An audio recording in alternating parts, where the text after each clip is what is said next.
Hi, I'm Gail Sokol. On today's show, we're going to be discussing gluten-free baking. Welcome to Baking Radio. Learn the art and science of baking with author, educator, and award-winning chef, Gail Sokol. Whether you've been baking your whole life or you're brand new to the world of baking and you're looking to build your confidence and learn new skills in the kitchen, you're in the right place. This is Baking Radio.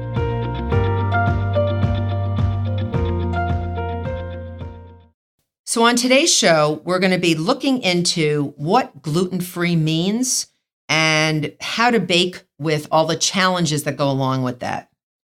So there are some people who do not eat gluten for various reasons. They may have something called celiac disease, a sensitivity to gluten, or they just may choose to eliminate it from their diets. There are many different reasons why people do not eat gluten. So what does gluten-free actually mean? It usually means the food, whatever it is, does not contain wheat, rye, or barley, or any crossover between these grains. These are a problem that can cause issues for people. So gluten is actually two proteins in wheat flour, gliadin and glutenin, that are found predominantly in wheat flours, I should say, that when they're mixed with water, they can create this protein matrix known as gluten. And I've mentioned this a lot because it's super important to baking.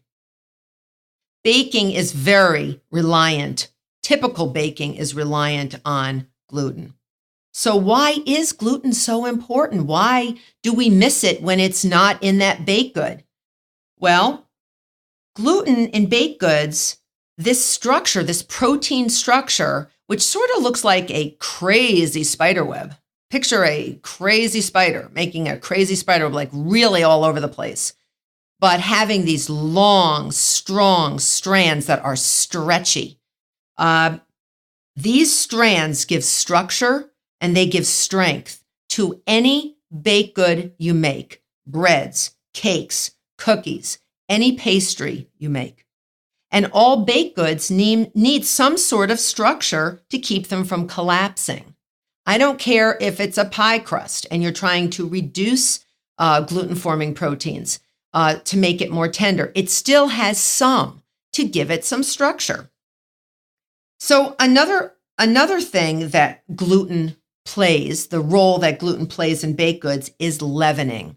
So this crazy matrix, this crazy web of gluten fibers, can actually trap carbon dioxide, gas bubbles, air bubbles in them. And that's how they get trapped. If we didn't have gluten, we would create carbon dioxide either through the use of yeast and the fermentation process, or chemical leaveners like baking powder and baking soda. And then these beautiful carbon dioxide gas bubbles will just bubble out through our batter or our dough and escape into the environment or the atmosphere and be gone forever. And our baked goods would bake dense and heavy. So when we trap these carbon dioxide gas bubbles and air bubbles in the gluten, the batter goes into the oven, whatever you're making, picture whatever you're making. These trapped gases can't escape. So what do? What do gases do? They expand, especially under pressure and under heat. And they expand several times their own volume, and that leavens that baked good. So picture that crazy spider web stretching in all directions. And if a gas bubble is expanding, it's going to expand, and it's going to make that dough or that batter really rise. And there is your leavening. So this is the problem with gluten-free baking. Those people that cannot have gluten, how do they get this trapped gases, these carbon dioxide and air bubbles? How do they get them trapped? How do they make the same high quality baked goods without gluten as they do with gluten? And it's a challenge. It's a challenge for anybody. Now, how can gluten be avoided? Well, you don't use wheat flour. You don't use flour from the wheat plant. You don't use any type of flour from the rye plant or the barley plant. So what other flours are there? All right, there's rice flour, almond flour, and when you think of things like nut flours, almond flour, walnut flour, they're really not flours. The definition of a flour is just really something ground up and pulverized. So almond flour is really just ground up almonds. And any hazelnut flour is ground up hazelnuts. It contains nothing to thicken. So there's other flours, cornmeal. Now, let's say you're making cornbread or corn muffins. Look in any recipe you have for corn muffins. Go look right now. And if you have a recipe for corn muffins, they're going to have two types of flour in them. They're going to have all-purpose, which has, and where does it come from, all-purpose flour? The wheat plant. And it's going to have cornmeal. They've got to have both. If you make a beautiful rye bread, rye does have gluten in it, but it doesn't necessarily have the best quality gluten for a fabulously raised loaf. So usually it does also have other flour from bread flour from the wheat plant. So the wheat plant is really crucial to having these high quality baked goods. There's also potato flour, and that is made from potatoes. There's even coconut flour that you can use to avoid gluten. So many GF desserts, GF meaning gluten-free, and you'll see a lot of menus in restaurants. You'll see a lot of products be labeled as GF in the ingredient list.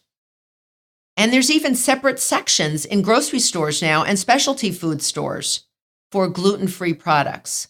There are people that want to avoid gluten. They may have to, they also may choose to. So many gluten-free desserts contain something known as gums. Gums as in like chewing gum, but it's not a chewing gum. They're called different things. So one type of gum is xanthan gum, and that's with an X. And it actually is produced from corn syrup. It adds thickness and structure to baked goods, and it can provide a little stickiness so that baked good can hold on to some moisture. It also, the thickening power will sort of mimic what our gluten would do in our gluten-filled baked good. And it can also act as an emulsifying agent. Well, without gluten, our baked goods will be heavy and dense. So xanthan gum is added. There are some other things that you can also add. When I personally have made gluten-free products, I've had mixed results. If you want to make a high-quality gluten-free product, I find eggs and meringues. Remember, eggs are miraculous. We've had a program on eggs where, I discussed how eggs are this incredible ingredient that cannot be ignored. And to a baker, it's an essential ingredient because it holds air. It can form structure because the proteins coagulate in the oven. So I find a lot of my gluten-free baking involves a meringue. It involves lightening up this batter by forcing air into egg. And that is really how I've had the best results with gluten-free baking. So let's say you're having a party and you want to make a gluten-free dessert and you don't want to have a separate one, right? You have a friend who's GF, maybe they have celiac disease, and they don't want to, make a big deal. So they want to come to your house. They want to enjoy themselves. They want to laugh and be with everybody, but they don't want to be labeled as the outsider. Oh, you're GF, so you're going to be treated in a strange way. So I don't like to do that. So I do have a friend who is gluten-free, and I will make a dessert that everybody can enjoy. And I'm going to give you a dessert today that you are going to love. And this should be in your repertoire for your gluten-free baking And for your gluten-free friends who cannot have gluten-free baked goods, it's called the Flourless chocolate cake. I did not invent this, and I'm not reinventing the wheel, but it's fabulous to serve as a dessert. And your friends who eat gluten and your friends that don't will just love it. And your gluten-free friend will feel like she's part of the gang or he's part of the gang, and they're not going to feel like an outsider. So you ready? It makes one 8-inch diameter cake, and I usually bake it in a false bottom springform pan. So like a cheesecake pan, 8 inches in diameter. So here we go. Here's the recipe. 8 tablespoons of unsalted butter. That's half a cup or 1 stick. And I'm going to melt this butter with 1 cup of semi-sweet chocolate that you want to chop. And you know what? When I'm in a hurry and I want to make this fabulous cake, I'll even use chocolate chips. But make sure you use high quality chocolate chips. So I take the chocolate chips, or if you want to take one, like a block of semi-sweet chocolate and measure out a cup of it, you want to chop it so it melts evenly. So you want to chop it into even sized pieces. And take the butter and put it in a double boiler, or because it's got the butter in it, you can even melt chocolate with this butter over very, very low heat in a saucepan. The other way to do it, don't do it in the microwave. No, don't do that. You can make a double boiler. So let me explain very quickly how to do that. Take a saucepan, fill it with about 1 inch to 1.5 inches of water, bring it to a boil, and take it off the heat. And then I want you to get a bowl that'll nestle itself in that saucepan, but the bottom of that bowl will not touch the water in that saucepan. You don't want it to touch. And you're going to put it's got to be heat proof. So maybe a Pyrex bowl or a stainless steel bowl would be best. Make sure it doesn't touch the water and put your chocolate and butter into that. When your water comes to a boil, take it off the heat, put your bowl of chocolate and butter inside that bowl, that saucepan of water, and off the heat, the steam from the water will melt both butter and chocolate, and set it aside. So in a large bowl, you're going to whisk together 3/4 cup of granulated sugar, 1/2 cup of unsweetened cocoa powder, and I like to add a little coffee. You don't have to do it, but I like it. 2 teaspoons of either instant coffee or espresso. I don't know, chocolate and coffee, they're sort of like peanut butter and jelly to me. They sort of go together. And a little bit of the bitterness of the coffee really, really plays into the chocolate really, really nicely. So if you want to add that, and you're going to whisk that together. So you got sugar, cocoa powder, and coffee, and you're whisking. Now you're going to add 3 eggs. So this is the eggs that I love to use for gluten-free baking. And your eggs is your leavening agent. This is what you're using to leaven. So 3 eggs, you're going to put that right in with some vanilla, and that's going to be 2 teaspoons of pure vanilla extract. Blend it well, and then you're gently going to whisk in the melted chocolate. That's it. That's your batter. Do you believe it? It only took like a second for me to mention all these ingredients to you. You're going to grease your 8-inch springform pan. And what I like to do is if I'm going to bring this to someone's house, you can take a cake circle, like a cardboard cake circle, and cut it out to fit the bottom. So replace the bottom of your springform pan with your cake circle. Put it inside instead of the tin that fits in there, the actual cake circle, and put it on a sheet pan. And you can just bring it without having to ask for your bottom of your springform pan back. So I always forget to ask for it back. And you can just leave it at your friend's house.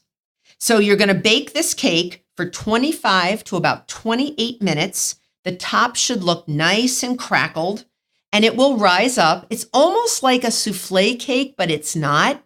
And you'll see what I mean when you bake it, almost like an elaborate brownie. You don't want to over bake it, and then you're going to cool it in the pan. Now, I'm not done yet. We're going to glaze this baby with a Ganache Glaze. And this is what's going to knock it over the top. So once you cool this in the pan, you're going to leave it in the pan. Now, I want to give you a little tip. Sometimes cakes rise unevenly. It depends on your oven. Depends on what the cake batter does. So if it rises unevenly and you have a little like lump or bump on the top, after it's cooled and it's still in the pan, don't take it out of the pan. You're going to take your hand, your nice clean hand, and you're gently going to push, just very gently, so that lump or bump flattens. Just flatten it out a little bit. It's like flattening out a brownie. Just flatten it out.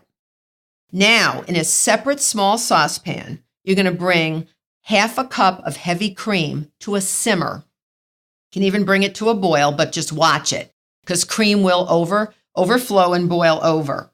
Remove it from the heat immediately, and then you're going to whisk in another 1 cup of semi-sweet chocolate chopped. Just whisk it in. That's your ganache topping. So once you whisk it, make sure it gets nice and smooth, and this may take a few minutes. Then you're going to release the cake from that springform pan, sort of unpop that little, that little clicker that opens it up and releases the sides from the bottom. And you can put it on a serving platter.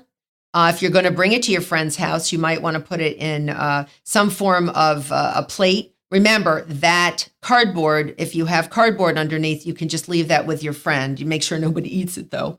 And then you can pour your ganache over the top of the cake. And if it comes down the sides, it comes down the sides. More chocolate to eat. And you can spread it with a spatula and completely cover your cake, or you can just cover the top. And then if I really want to go crazy, okay, this is not in the recipe, but if you really want to go crazy, you can take white chocolate, melt it, and just drizzle white chocolate over the dark chocolate. Now you got this black and white. It looks like a tuxedo cake because it's so fancy looking. And you know what? It took less than 5 minutes to make. So if that's flourless chocolate cake and gluten-free baking, I'm all in. So it's a spectacular thing to make.